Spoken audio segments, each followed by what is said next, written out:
You saw it. Were you impressed? Absolutely. That was the best highlight this season, and that highlight will be talked about for the next 20 years. He shot a three-pointer, turned around without looking to see if it went in, and told Dennis Schroder, bet. Well, and the reaction that he got from the bench was everything. Like, that was cold-blooded right there. That was cold-blooded. Well, to me, what I peel away from it is how beautiful the players reacted to it. Because when we're talking about Kyrie and James Harden and what's going on with them, look at how the players support LeBron. Houston, he was talking about the game last night. It was another consecutive blowout loss by the Rockets, this time to the Lakers. The Rockets now 3-6. Only the Timberwolves worse than them in the West, and James Harden went in on the team's play after the game. Listen. We're just not good enough. We don't obviously chemistry, talent-wise, just everything. And it was clear, like I said, these last few games, they just, from the beginning of the game, they were just aggressive. Veteran team, obviously, championship team, and one of the best teams that we have in this league. I love this city. I literally, have done everything that I can. This situation is crazy. It's something that I don't think can be fixed. So, thanks.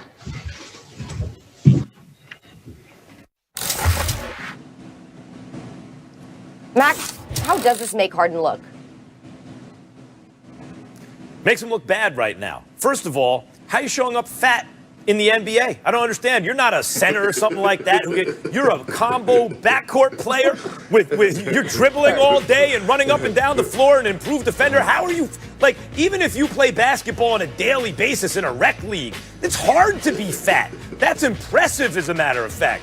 That's number one. Number two, guys, he looks bad because even John Wall's coming out after that and saying, you're bailing after 9 games?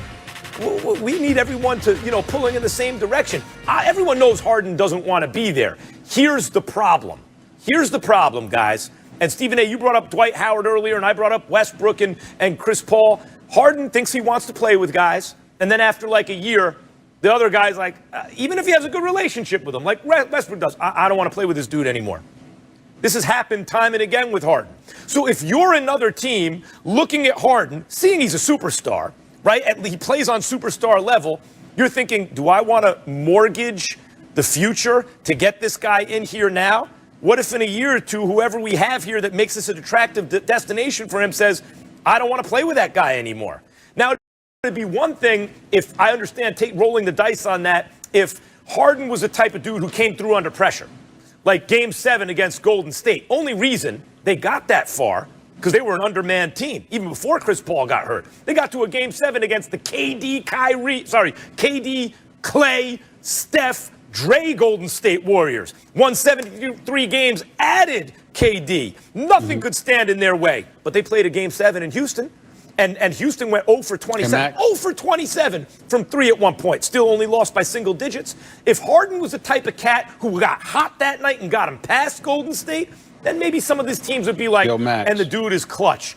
He's going to deliver us a championship. Let's grab him. But they don't feel that way. And what you're seeing is teams unwilling to give the Rockets superstar compensation for Harden. So right now, what Harden looks like is a non-superstar on the trade market.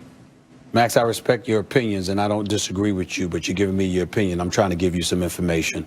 I've been on the phone all morning. Here's what they're saying about Harden. He's given 50% effort. He's taken about 35% of the shots he normally takes.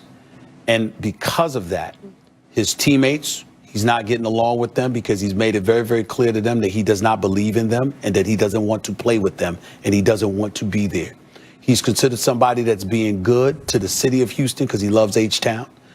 He's not being truculent with the organization per se or with ownership, but because of how he has reacted to his players, to the team, to the teammates, they don't appreciate it. And as of right now, they're pretty much done with him because they know he's done with them.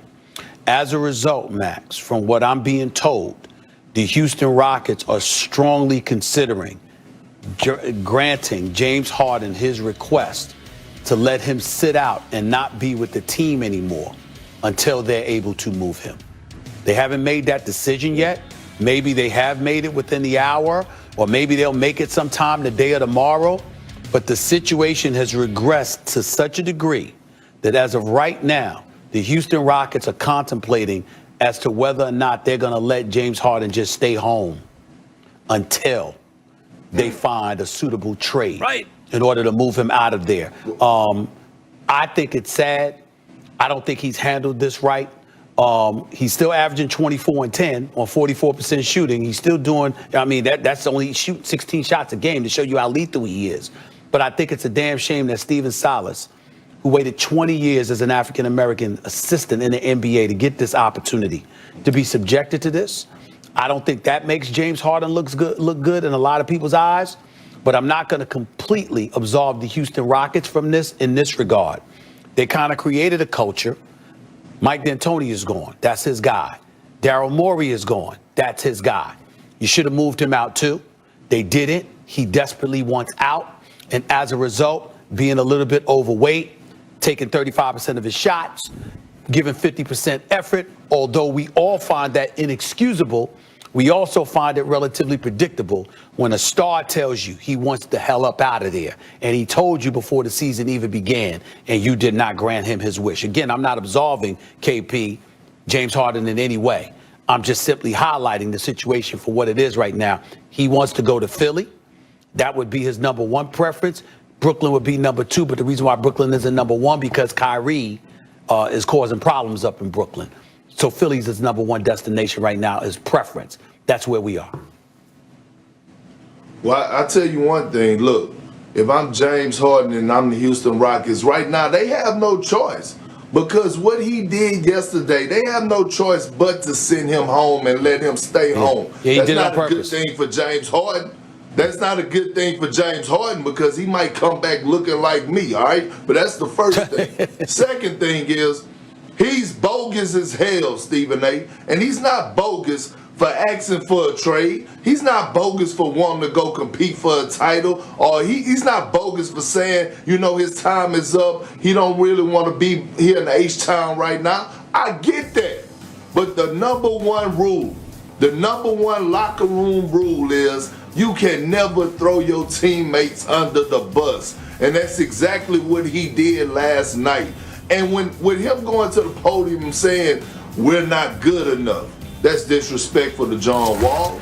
That's disrespectful to Christian Woods. That's disrespectful to Eric Gordon. That's disrespectful PJ to Tucker. To House, to PJ Marcus Tucker, Cousins, to yeah. everybody. Yeah. That's basically saying I'm playing with a bunch of scrubs, and I'm not saying it to that nature because I think each and every one of those guys could play their tails off. You know, and they was playing inspired basketball before James Harden got back. So now you can't walk up into the locker room now because guys are giving you the side eye. These are still grown men at the end of the day that's not going to tolerate disrespect. And some things could transpire in that locker room that you don't want to transpire. We all know how Boogie get down. You know he's a guy that's going to speak his mind and you know a fight go with it. So the best decision right now is to grant James Harden his wish and get him up out of Houston, but let him stay home. It's not good for James Harden because, like I said, he's going to come back looking like me, but it's cool. He'd have to lose weight to look like you right now, Perk. This is why I told you guys over the last month, Harden had the leverage. This is what a superstar can do. He looks bad right now. There's no way to do it without looking bad. He looks bad right now, but he looks bad because the Rockets are not being offered superstar compensation for him. Remember when I told Fertitta directly I sent open letter to Tillman Fertitta. You have to trade him now. You have to let everybody know we're trading him. Come with your best offer. We're not negotiating. We're going to take the best offer. That would have gotten Fertitta maximum value, optimal value for James Harden. The longer you wait, the worse it's going to be. He becomes an increasingly distressed asset. This is what I'm talking about. Guys, when a superstar tells a team, I don't want to play here anymore, the best thing they can do is pull the trigger on a deal. Because if he does what Harden's doing now, they're going to wind up getting less for him than they would have gotten. I will say this real quickly. Christian Woods is no scrub. He's giving you 22 a night. I think John Wall has looked better than I thought he would look. He's averaging 18 and 5 a game. Yep. John Wall, and he's only going to get better. John Wall is no scrub. John Wall can ball. And listen, Boogie is there. PJ Tucker, Eric Gordon, those boys are still there. He doesn't have a scrub team. But again, we know he's mishandling this. We know why. And KP, you're absolutely right. You can't throw your teammates under the bus like that. Can't do it. But he's doing it to force his way out. He's doing it to force the situation. And I get that, but Max, listen, not all the time you have to grant a team has to do what the superstar says if they want out. We just watch Anthony Davis do the same thing, and the New Orleans Pelicans held out until they got everything back that they wanted. And Zion Williamson, the #1 pick, Brandon Ingram. So that's not true. And guess what? The Houston Rockets is still go get a Ben Simmons or maybe a Kyrie Irving back in the deal. No Kyrie Irving. Not losing. No Kyrie Irving. Nobody's trusting him right now. Well, No, they won't. All right, guys, yeah, the whole situation is pretty crazy. It's pretty messed up, too, but let's end the show on a positive note. AD Because did wound you up just say where he what wanted to be. LeBron James did last night? He had 26 points highlighted by no-look three-pointer from the corner. It looked good, and guess what? It was all part of a bet. Kirk, I